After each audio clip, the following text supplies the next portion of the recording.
Shalom. Ya, senang sekali Bapak Ibu Saudara sekalian kita boleh kembali berbakti pada hari ini menjelang memperingati hari kematian dan kebangkitan Kristus, di mana minggu yang akan datang kita akan peringatkan. Saudara, saya mengambil diarahkan dengan eksposisi surat atau Injil Yohanes pasal yang ke-19 hari ini sampai ayat 1 ke 16a. Mari kita buka bersama.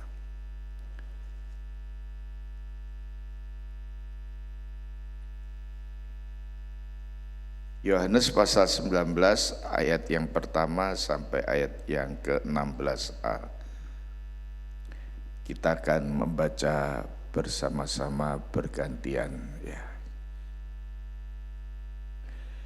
Ayat yang pertama, lalu Pilatus mengambil Yesus dan menyuruh orang menyesah dia. Ayat 2, saudara bacakan.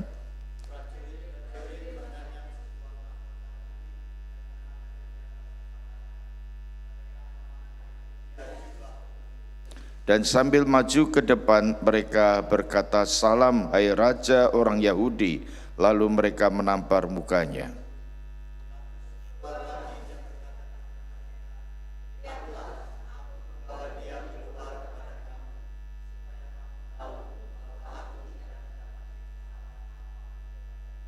Lalu Yesus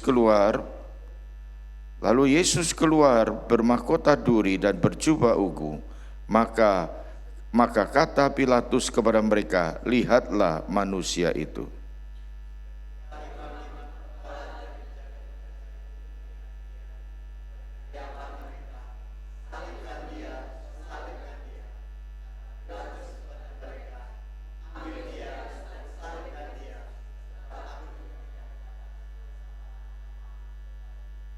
Jawab orang-orang Yahudi itu kepadanya, "Kami mempunyai hukum dan menurut hukum itu ia harus mati, sebab ia menganggap dirinya sebagai anak Allah."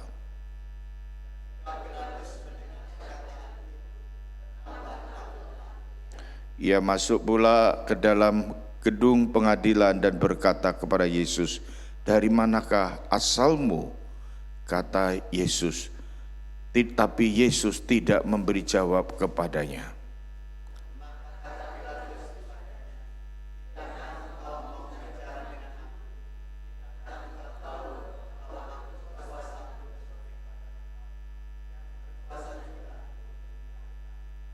Yesus menjawab, "Engkau tidak mempunyai kuasa apapun terhadap aku, jikalau kuasa itu tidak diberikan kepadamu dari atas. Sebab itu dia yang menyerahkan aku kepadamu lebih besar dosanya."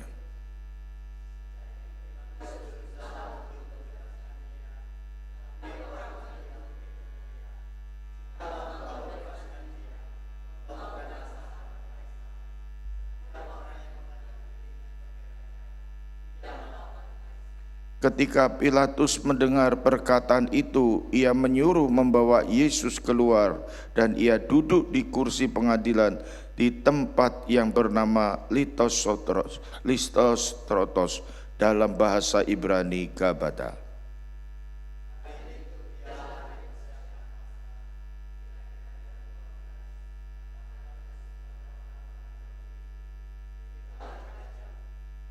Maka berteriaklah mereka, enyahlah dia, salibkan dia."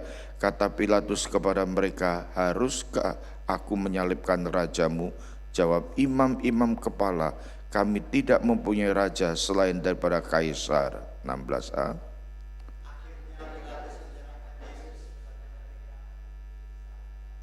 Sampai sedemikian jauh pembacaan firman Tuhan. Berbahagialah kita yang merenungkan bahkan melakukan firman-Nya. Haleluya, amin.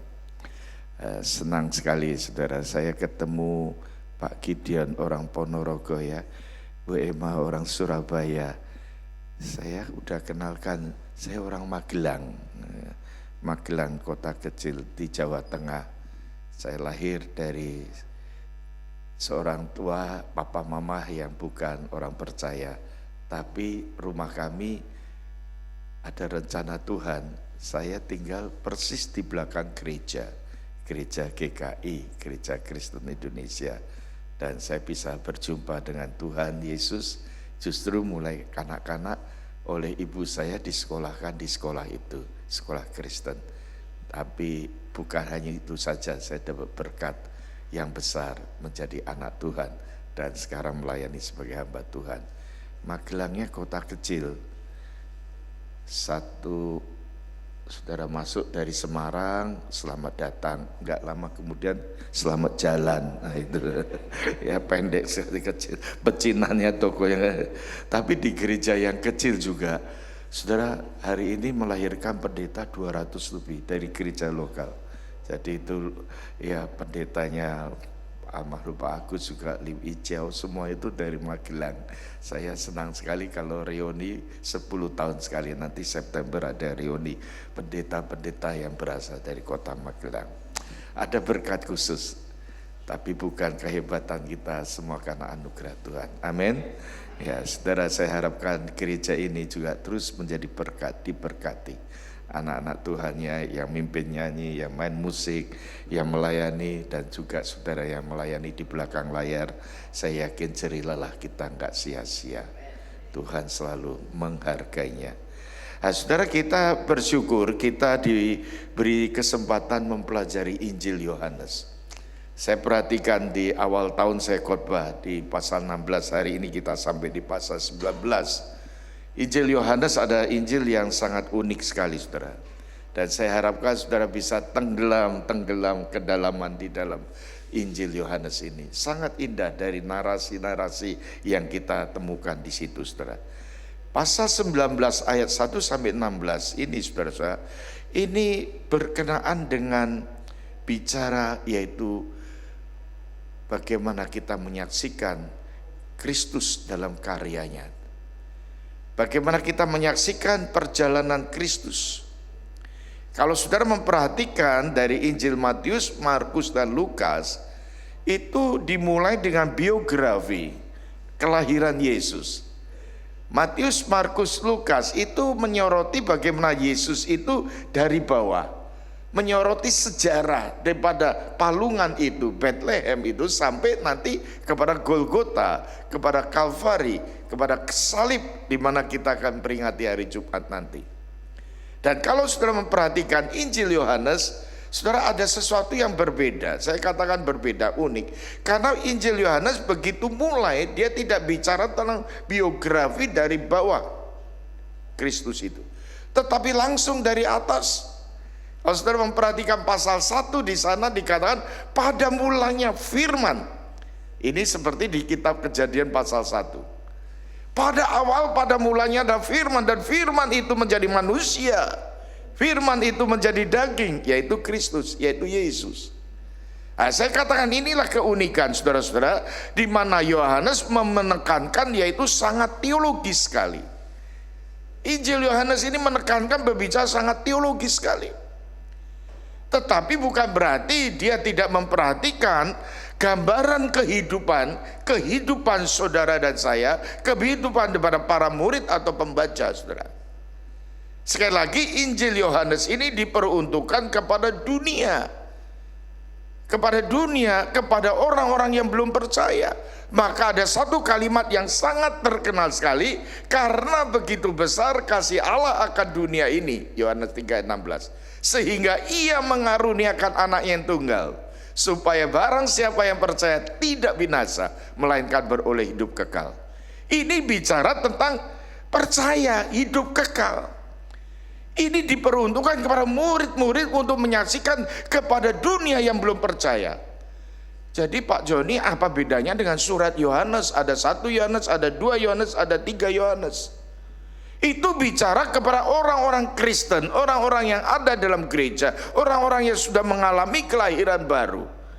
Nah, sehingga saudara, audiensnya, tujuannya ini adalah sesuatu yang berbeda. Kalau Injil Yohanes ini diperuntukkan kepada orang yang belum percaya, agar dia percaya. Saya kalau menginjili atau berbicara pada 2 malam lalu, ada satu ibu yang karena cancer berpulang. Di saat-saat waktu terminal seperti itu, kebanyakan kita bicara, ibu apakah percaya Tuhan Yesus? Barang siapa yang percaya tidak binasa. Amin. Tapi kalau dia sudah percaya, saudara bisa menambahkan satu kalimat seperti surat 1 Yohanes pasal 5:13. Apakah ibu yakin kalau hari ini berpulang, ibu memiliki hidup yang kekal? Amin. Amin. Jadi hidup kekal, percaya, keyakinan inilah saudara-saudara yang disoroti oleh Yohanes. Dan kalau kita memperhatikan kembali saudara-saudara, saya katakan di sana ini berbicara, teks ini berbicara tentang persiapan kematian Yesus. Ini bicara pada fase-fase di mana Kristus sebentar lagi akan diadili dengan salib itu sendiri. Saudara sekalian dia dikasih Tuhan, Yohanes mencatat begitu runtut, begitu rapi secara teologis. Di pasal yang ke-10 ayat yang ke-11 dikatakan Yesus itu adalah gembala yang baik. Kenapa gembala yang baik? Gembala yang baik itu memberikan nyawanya. Saudara-saudara, itu gembala yang baik, memberikan nyawanya agar domba-dombanya dapat diselamatkan. Dan gambaran ini terjadi ketika Kristus menyerahkan dirinya, memberikan nyawanya, mati di atas kayu salib. Ini metafora yang dipakai dalam Injil Yohanes pasal 10. Pasal 12 ayat 24, dia memakai satu ungkapan, aku berkata kepada, jika biji gandum itu tidak jatuh ke dalam tanah dan mati, tetap satu biji saja. Tetapi ketika itu mati, ia akan menghasilkan banyak buah. Kalau tadi saudara-saudara bicara tentang dunia kehewanan, saudara, hewan menyerahkan nyawanya, ini bicara dalam dunia pertanian, botani. Metafora ini menjelaskan kepada Kristus yang mati dan biji yang tertanam mati itu akan tumbuh dan berbuah, buah lebat. Saudara perhatikan gereja di dunia ini berapa banyak. Itu dari satu benih yang tertanam, yaitu bicara kematian, bicara tentang salib, bicara tentang murid Yesus yang mengikut Yesus dari 12 murid, saudara, menyebar sampai hari ini, bukan hanya di Australia saja, tapi ke dalaman Asia, bahkan ke tempat yang ada di pelosok-pelosok. Biji gandum itu harus ditanam ke dalam tanah dan mati, kemudian berbuah banyak. Metafora gambarannya ketika bicara tentang apa, saudara? Yohanes 15 ayat 13 itu dikatakan berbicara tentang sahabat. Sahabat, saudara-saudara, tidak ada kasih yang lebih besar daripada apa seorang sahabat yang memberikan nyawanya bagi sahabat-sahabatnya. Yesus sahabat yang baik, yang mati bagi sahabat-sahabatnya. Maka ada satu lagu, Yesus sahabat yang baik. Yesus sahabat yang baik. Nah, ini berlagu, ini diambil dari Yohanes 15. Saudara, Yohanes pasal 19 ini harus dilihat dari konteks itu, saudara. Mengapa Yesus ketika berhadapan dengan pengadilan, berhadapan dengan Pontius Pilatus, seakan-akan dia lemah? Bukan lemah, saudara. Seakan-akan dikatakan di sana narasinya itu seakan-akan tidak bisa apa-apa lagi, tidak ada kekuatan lagi, tidak berdaya lagi. Kematian Yesus adalah kekalahan, kefatalan.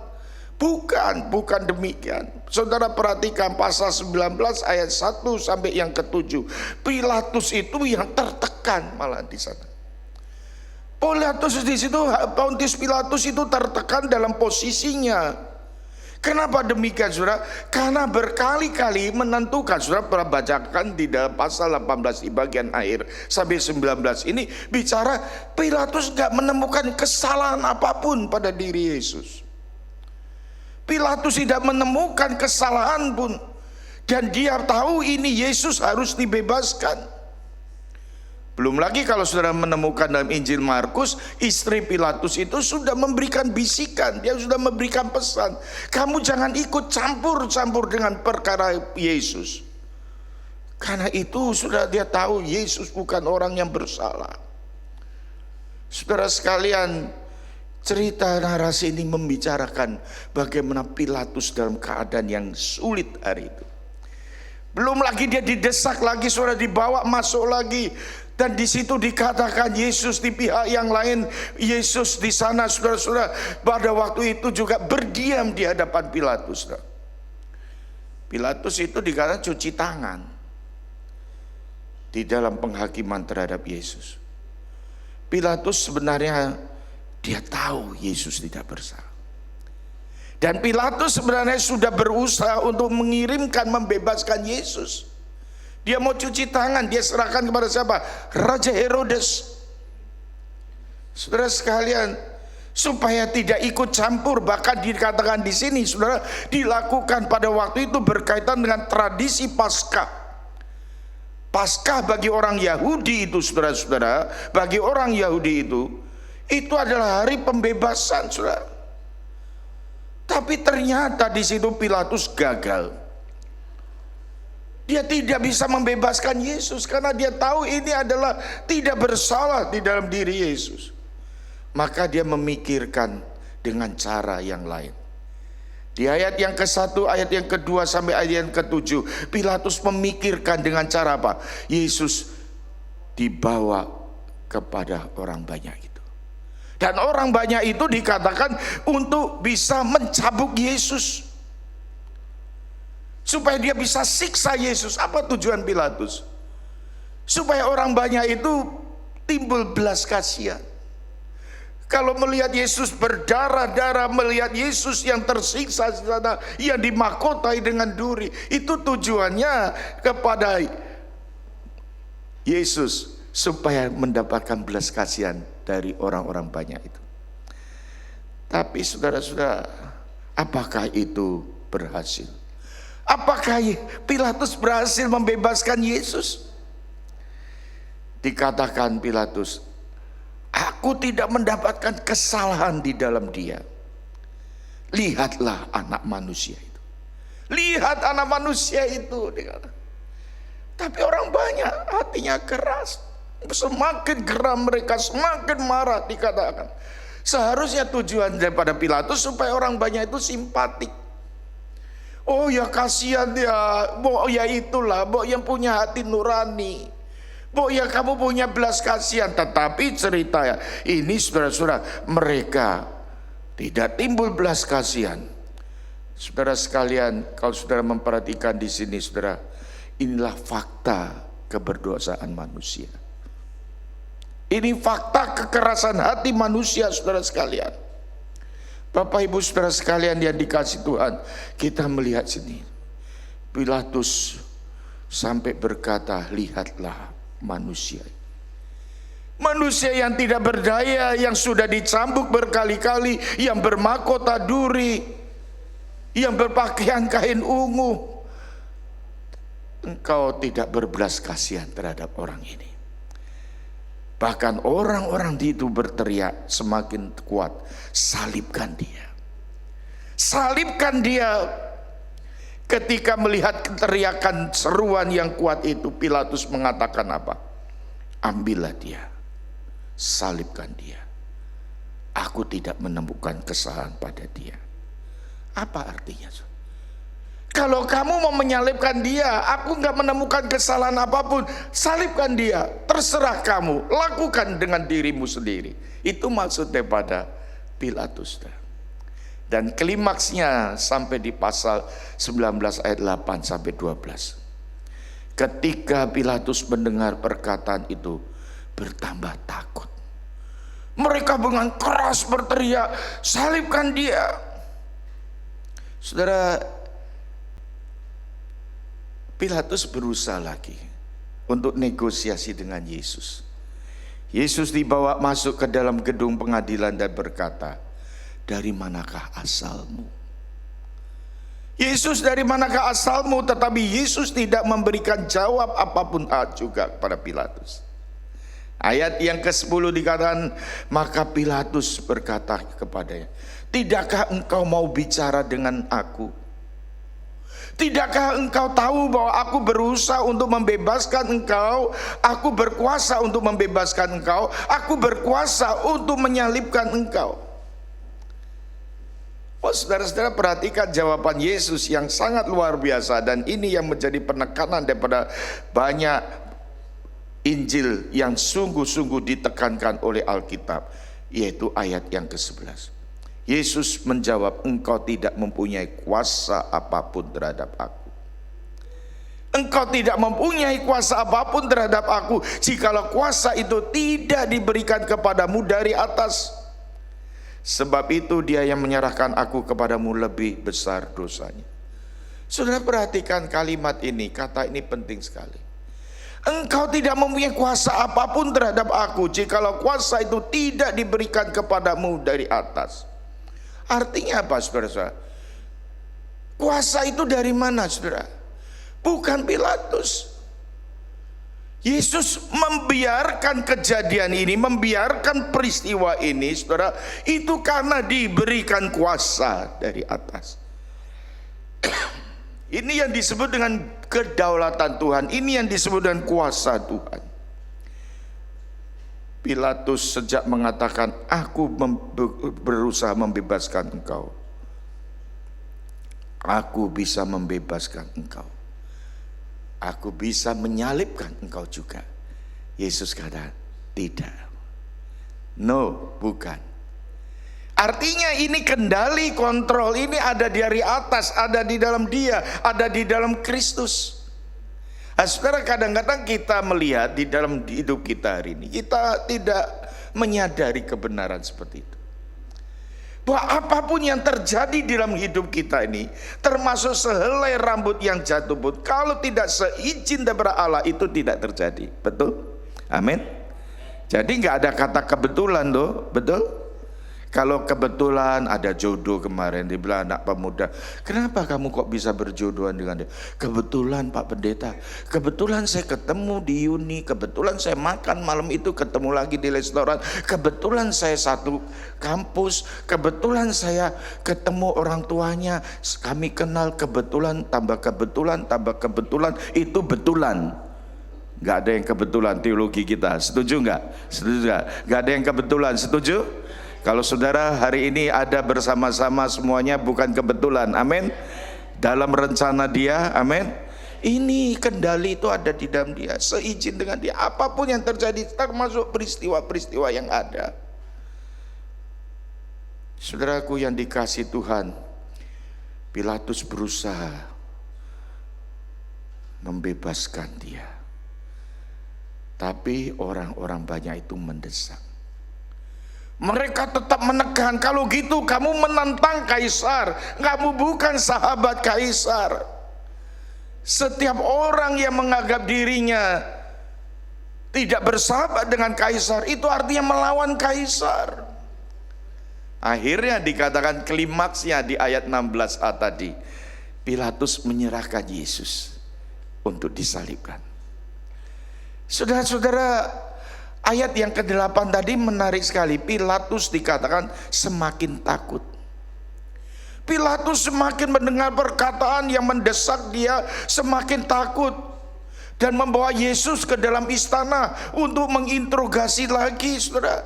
Mau diajak untuk kerjasama supaya Pilatus bisa membebaskan Yesus. Tapi Yesus diam saja dan mengatakan bahwa yang dapat membebaskan, yang berkuasa hidupnya adalah Dia, adalah Allah. Pilatus di sini dengan keras mengatakan, aku yang mempunyai kuasa untuk menyalibkan atau membebaskan kamu. Yesus kata, tidak, bukan.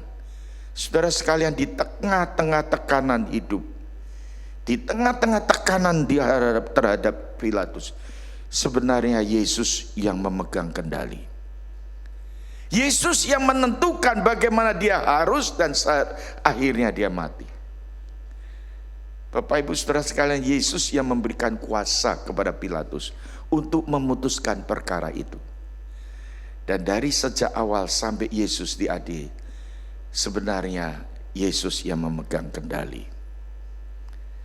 Dan kalau kita lihat implikasinya, siapa yang sedang diadili?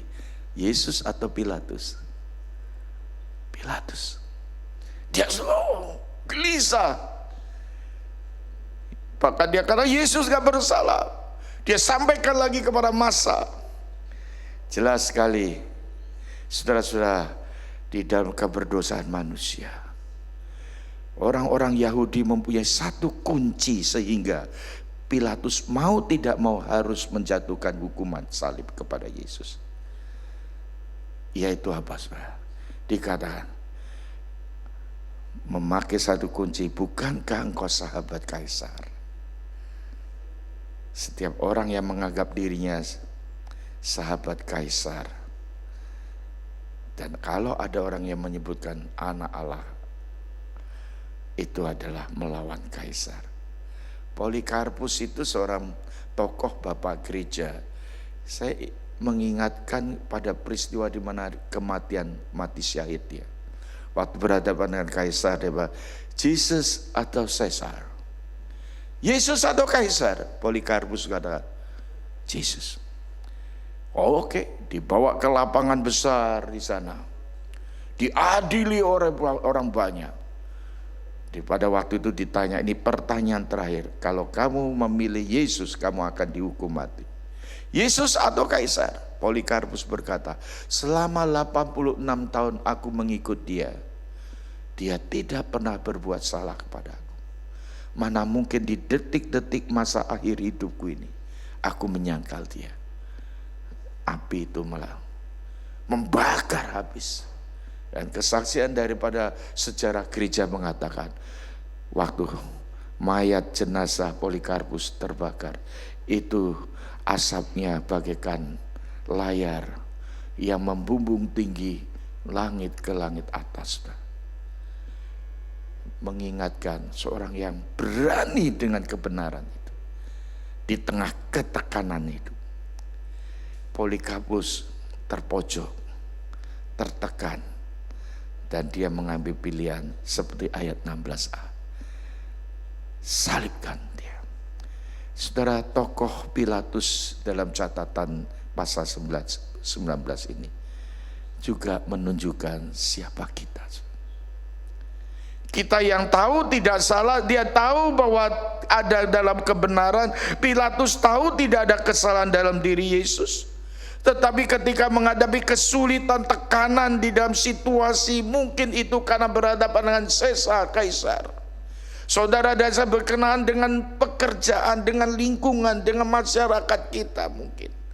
Di mana saudara berada ketika kita tertekan di sana untuk memilih Yesus atau something.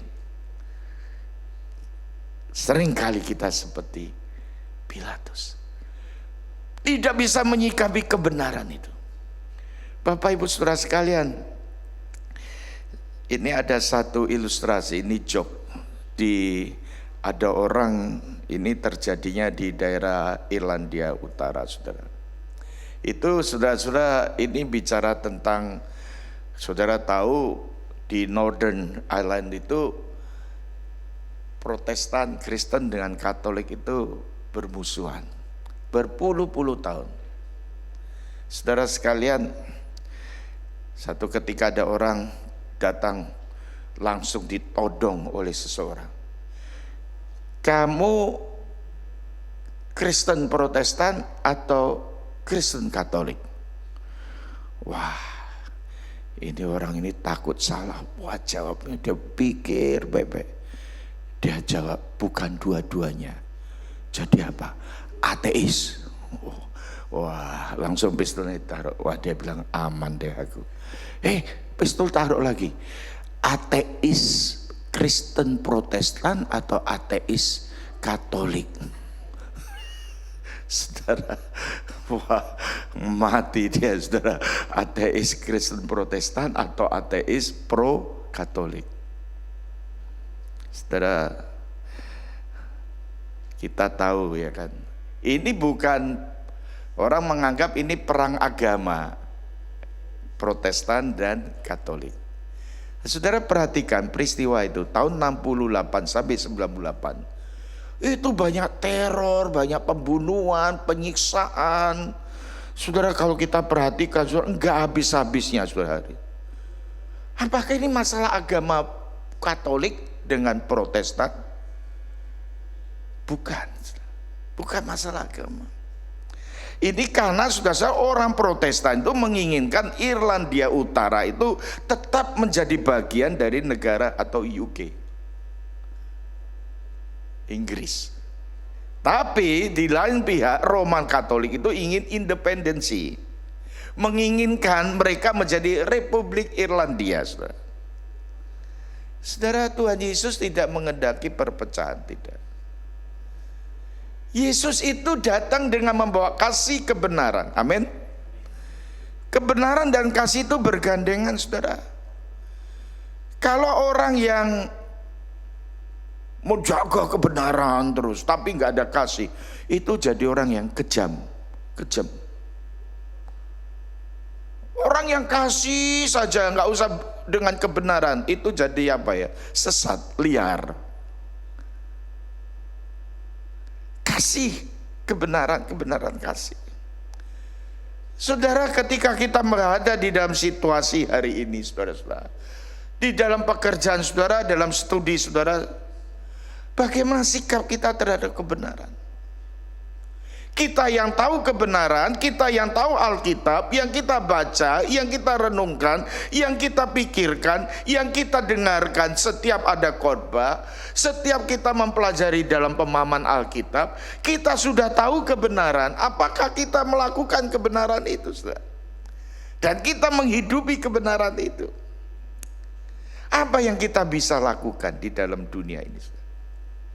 Saudara sekalian, ini sebagai perenungan, saudara. Apakah kita tetap setia pada kebenaran itu? Atau kita seperti Pilatus, kita tahu dia nggak salah, kita tahu dia benar, tapi nggak berani ngomong benar karena situasi, karena keadaan. Saudara,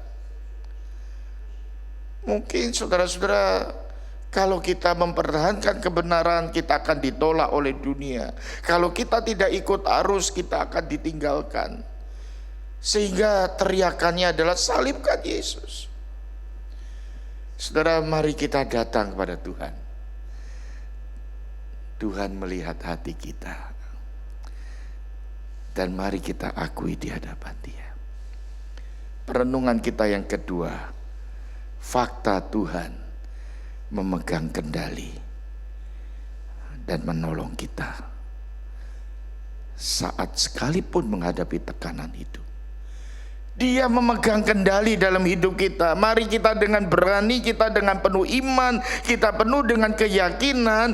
Mari kita datang kepada Tuhan memohon karunia-Nya, kasih-Nya, anugerah-Nya untuk memampukan kita itu berdiri kokoh, berdiri teguh untuk menyatakan kebenaran.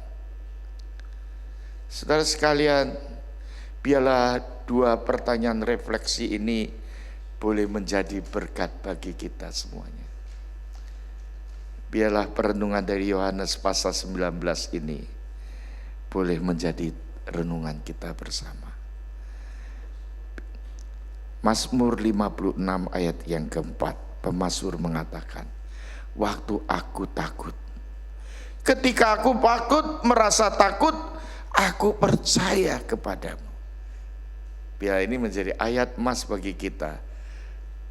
Kita diingatkan, ketika kita takut sekalipun, kita percaya kepada Dia yang memegang kendali dalam hidup kita. Amin.